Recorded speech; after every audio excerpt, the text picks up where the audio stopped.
अस्सलामुअलैकुम। पाकिस्तानियों की आवाज़ के साथ मैं हूँ वलीद अबीर। बुलेटिन का बाकायदा आगाज़ करें। सबसे पहले बात करें, हम अपने लिए इक़्तिदार नहीं बल्कि खुशहाल पाकिस्तान चाहते थे।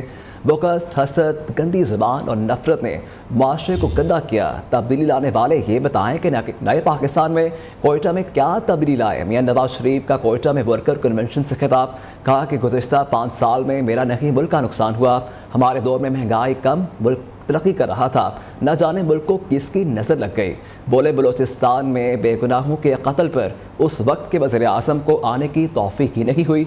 नवाज शरीफ की ज़ेर सदारत मुस्लिम लीग नून बलोचिस्तान का इजलास, सूबाई और मरकज़ी कायदीन से मुलाकात हुई है और इंतखाबात पार्टी को मज़ीद मजबूत और फुलाल बनाने पर तबादला ख्याल किया गया। यहाँ आपको बताएं कि बिलावल भुट्टो छोटे भाई, पहले और अब भी अच्छे ताल्लुकात हैं। बिलावल भुट्टो साहब, आवाम जिसको मंतखब करें उसे कबूल करना होगा। रोने धोने इल्ज़ामात लगाने से कुछ नहीं होगा। सबको अपने गिरबानों में झांकने की ज़रूरत है।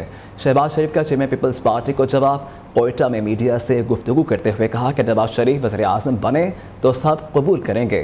मुल्क को बहरानों से निकालने के लिए इत्तेहाद, इत्तफाक और मुश्तरका जो अमल है वो नागज़ीर है। साबिक़ वज़ीर आज़म ने कहा कि मखलूत हुकूमत की वजह से फैसलों में ताख़ीर होती थी। महंगाई हमने नहीं की, पिछले 4 साल से चली आ रही थी। मुल्क को दिवालिया होने से बचाया, यही हमारी हुकूमत है। बिलावल भुट्टो मेरे छोटे भाइयों की तरह हैं। बहुत अच्छे हमारे ताल्लुकात थे और हैं। जिसको पाकिस्तान के अवाम वज़ीर आज़म मुंतखब करेंगे, कौम उसको कबूल करेगी। रोने धोने से कुछ नहीं होगा। हम पीटें और एक दूसरे के ऊपर इल्ज़ाम तराशी करें, ये कोई मुनासिब बात नहीं है। सब अपने गिरबानों में झांकें और एक बेलाग तजिया करें। पाकिस्तान के अवाम अपने वोटों के ज़रिए मियां मोहम्मद नवाज शरीफ को कबूल करते हैं तो मुझे यकीन है कि सब उसको कबूल करेंगे। महंगाई, वो पिछले 4 साल की जो महंगाई वो चली आ रही थी, पिछली हुकूमत ने पाकिस्तान को दिवालिया होने की नहज पर पहुंचा दिया था। हमने पाकिस्तान को दिवालिया होने से बचाया है। यहाँ आपको बताएं कि वज़ीर आज़म ने हिंदुस्तान में होने वाली अक़लियतों के इस्तेहसाल से मुतल्लिक़ डोसियर लॉन्च कर दिया है, जबकि IPRI के तैयार शुदा तफसीली डोसियर में मुसलमानों, ईसाइयों और दीगर मज़ाहिब की इबादत गाहों के बेहुरमती के वाक़यात को शामिल किया गया है। डोसियर के मुताबिक मणिपुर में सैकड़ों गिरजाघरों को जलाया गया, जबकि 2014 में भारतीय हुकूमत अक़लियतों पर बदतरीन मज़ालिम ढा रही है। भारत में मुसलमानों के ख़िलाफ़ तारीख़ की बदतरीन नस्ल कुशी की जा रही है।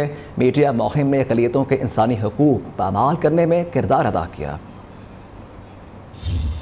Pakistan do not incentivize conflict. We feel that in region, the players like India, they do incentivize this conflict and they want to encourage the conflict because that's where they would benefit from attracting the technological transfer, the investment part, and other engagement with the Western Hemisphere. वफाकी हुकूमत ने फैज़ाबाद धरने case में तहक़ीक़ात के लिए कायम commission का notification supreme court में पेश कर दिया है। चीफ जस्टिस ने वाज़ेह किया है कि कमीशन ने अगर किसी को बुलाया और वो ना गया तो गिरफ्तार भी करवाया जा सकता है।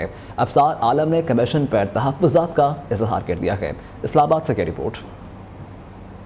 सुप्रीम कोर्ट में फैज़ाबाद धरना अमल दरामद केस की समाअत। अदालत ने शेख रशीद की नज़रसानी दरख्वास्त वापस लेने पर खारिज कर दी। चीफ जस्टिस ने भरमी का इज़हार करते हुए कहा, ये नहीं होगा कि ऊपर से हुक्म आए तो नज़रसानी दरख्वास्त दायर कर दी। सच सबको पता है, बोलता कोई नहीं, कोई हिम्मत नहीं करता। शेख रशीद ने कहा कि आजकल तो सच बोलना और हिम्मत करना कुछ ज्यादा ही मुश्किल हो गया है। समाअत के दौरान अटॉर्नी जनरल ने फैज़ाबाद धरने की तहकीकात के लिए कायम कमीशन का नोटिफिकेशन अदालत में पेश कर दिया। अटॉर्नी जनरल ने इंक्वायरी कमीशन के TOR भी पढ़कर सुनाए। चीफ जस्टिस काजी फाइज ईसा ने रिमार्क्स दिए कि जब दिल चाहे जलाओ घिराओ, सड़कें बंद कर दो, जब खड़े होने की बारी आती है तो सब भाग जाते हैं। अफसार आलम ने कमीशन पर तहफ़्फ़ुज़ात का इज़हार करते हुए कहा, क्या 2 रिटायर्ड अफसरान साबिक DG ISI चीफ जस्टिस या वज़ीर आज़म को बुला सकेंगे? चीफ जस्टिस ने बताया कि कमीशन जैसे बुलाए और वो ना आए तो कमीशन इसे गिरफ्तार भी करवा सकता है। अटॉर्नी जनरल ने बताया कि कमीशन सबको बुला सकता है, कोई इस्तिस्ना नहीं दिया गया।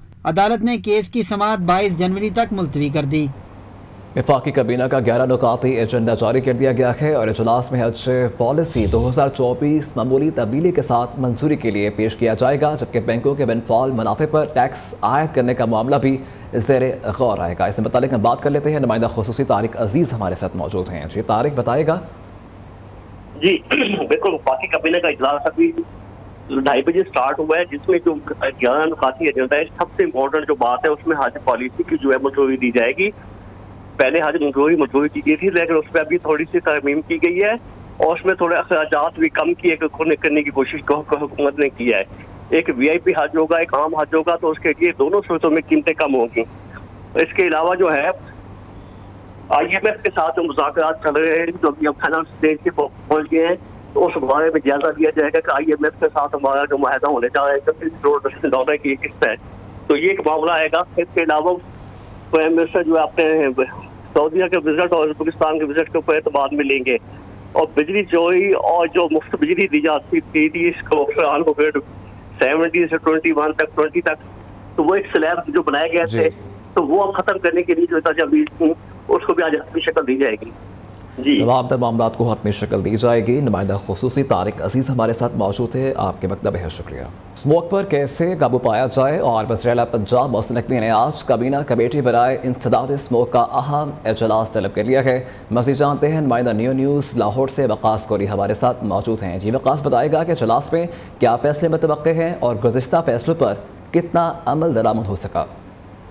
बिल्कुल, बागों के शहर की जो फ़िज़ा है एक मरतबा फिर आलूदा तरीन हो चुकी है। स्मोग एक मरतबा फिर अपने पंजे जो है वो गाड़ चुकी है। गुज़िश्ता दिनों बारिश के बाद स्मोग में कमी देखने में आई थी, लेकिन एक मरतबा फिर अब लाहौर की जो फ़िज़ा है, जो कभी बागों का शहर हुआ करता था, अब ये आलूदगी का शहर बन चुका है। मुद्र से जो धुआं है वो आसमान पर हर जानिब दिखाई देता है। पंजाब हुकूमत इस हवाले से एक मरतबा फिर इन एक्शन दिखाई देती है। निगरान वज़ीर-ए-आला पंजाब ने आज शाम को एक अहम इजलास तलब किया है जो 6 बजे मुनक्किद किया जाएगा। इसमें उन्होंने माहिरीन से भी उनकी सिफारिशात भी तलब की हैं, जबकि सूबाई काबीना जो है वो भी शिरकत करेगी इस इजलास में, ताकि ये इस पर देखा जा सके कि किस तरह स्मोक पर काबू पाया जा सकता है। स्मोक जो है आज भी लाहौर दुनिया के आलूदा तरीन शहरों में दूसरे नंबर पर है और जो तजावीज़ ज़ेर गौर हैं वो वर्क फ्राम होम की तजवीज़ ज़ेर गौर है कि 2 दिन घरों से काम किया जाए।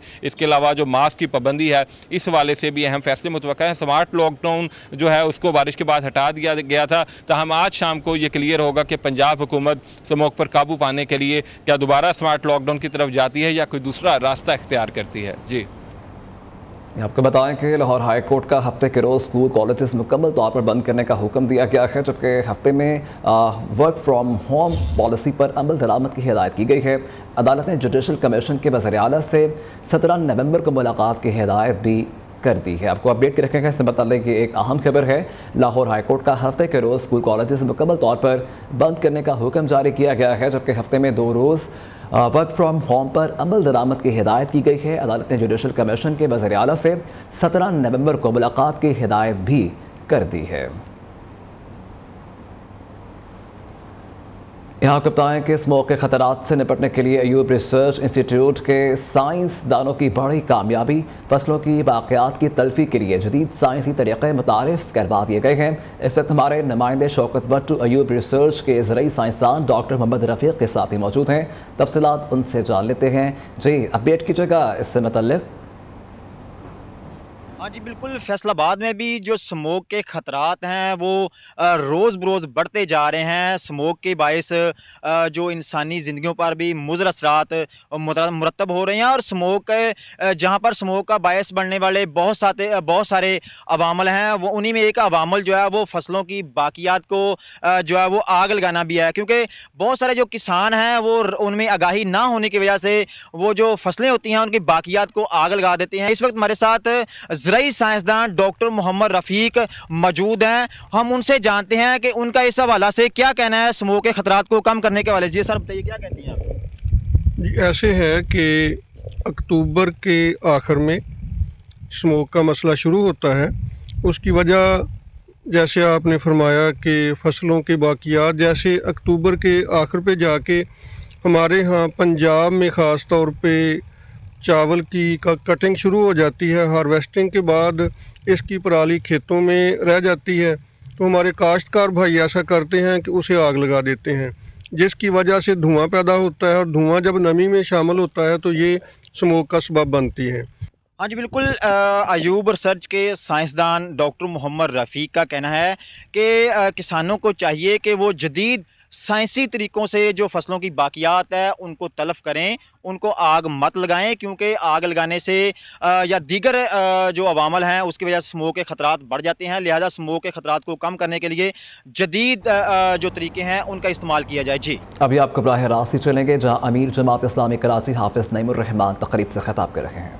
खालिद नियाज, उन्होंने कहा कि इस वक्त हमारे मुल्क और हमारे सूबे को रोबोटिक सर्जरी की जरूरत नहीं है, इसमें इतने पैसे नहीं डाल सकते। 4.25 अरब रुपए में अगर आप इमरजेंसी को ठीक कर दें तो 12 लाख लोग फायदा उठाएंगे। सिर्फ अब्बासी शहीद को ठीक कर दें 4 अरब रुपए लगा के, तो अब्बासी शहीद क्या से क्या हो जाएगा, जिसका बेड़ा गर्क हो गया है, तबाह कर दिया इन्होंने पिछले 15 साल में। उन्होंने कहा कि मैं इसको नहीं कर सकता।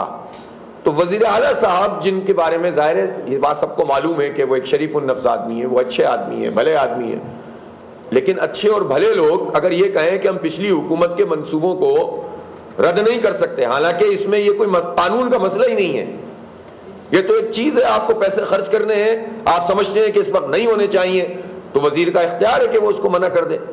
लेकिन वो वजीर आला साहब भी उस सिस्टम के फॉलोअर बनकर, पीपल्स पार्टी की एक्सटेंशन बनकर वजीर सेहत से लड़ गए और वजीर आला हाउस से बयान जारी कर रहे हैं, मीटिंग कर रहे हैं सेहत से मुतालिक, उसमें वजीर सेहत को नहीं बुला रहे। आप अंदाजा लगाइए कि कितना बड़ा माफिया है कि एक शरीफ आदमी भी मजबूर होता है कि वो उसी सिस्टम को फॉलो कर रहा है। तो फिर मैं उस बयान का क्या कहूं जो आर्मी चीफ ने दिया था, उस पर कौन सवाल करेगा कि कहां है सिस्टम? तो 2.5 महीने तो गुजर गए। सिंध बिल्डिंग कंट्रोल अथॉरिटी का भी वही हाल है। ये पूरी स्कीमें जो स्कीम 33 के नाम पर, और फिर इतनी एमडीए में जो कुछ करप्शन और लूटमार है, 40-40, 50-50 साल से, 30-30 साल से लोगों ने पैसे जमा कराए हुए हैं। लाखों की तादाद में कराची के रहने वाले हैं, सिंध भर के रहने वाले हैं, जिन्होंने अपनी इन्वेस्टमेंट की, अपने जुआ पूंजी लगाई कि गवर्नमेंट की स्कीमें हैं, लेकिन उनको जगहें नहीं मिली हैं, कब्जे हुए हैं या बंजर हैं, डेवलपमेंट नहीं की है। कोई है इनका पूछने वाला? कोई अदालत रिलीफ दे रही हो? एक चीफ जस्टिस आए थे, वो नस्ल टावर गिरा के चले गए, ना उनको कंपनसेशन दी और ना बाकियों को कुछ छेड़ा, ना कोई रेगुलेशन की। तो ये शौक पूरा करने के लिए तो लोग आकर इक़दामात करके चले जाते हैं, लेकिन कोई जेन्युइन तरीके से ऑनरशिप नहीं लेता। इसलिए हमें बयानात की नहीं, इक़दामात की जरूरत है। सिस्टम पर हाथ डालने के बयानात बाजवा साहब ने भी बहुत दिए थे, लेकिन अगर सिस्टम पर हाथ नहीं डल रहा तो कम ये ना समझे कि अब सिस्टम की एक्सटेंशन ही चल रही है और बातें सब होंगी, लेकिन वही लोग दोबारा मुसल्लत करने की बात की जाएगी। तो फिर किसकी क्रेडिबिलिटी रह जाएगी इस पाकिस्तान में? कोई पूछे कौन है? फिर उसके बाद हम कहेंगे कि अब उसके बाद जो है वो चीजें ठीक होना शुरू होंगी। तो इसलिए ये सवाल अब सबके लिए है कि अगर हमारे सूबे से ये करप्शन और लूटमार का धंधा, ये जमीनों पे कब्जे और लोगों को बर्बाद करने का धंधा, ये पूरे शहर का जो बेड़ा गर्क हुआ है और उसके चलाने वाले लोग, अगर ये मंजूर नजर फिर बने रहे और फिर इसी तरह उनको मुसल्लत किया गया, तो फिर इस न्यूज़ स्टूडियो से अब तक के लिए इतना ही। देखते रहिए न्यू पाकिस्तानियों।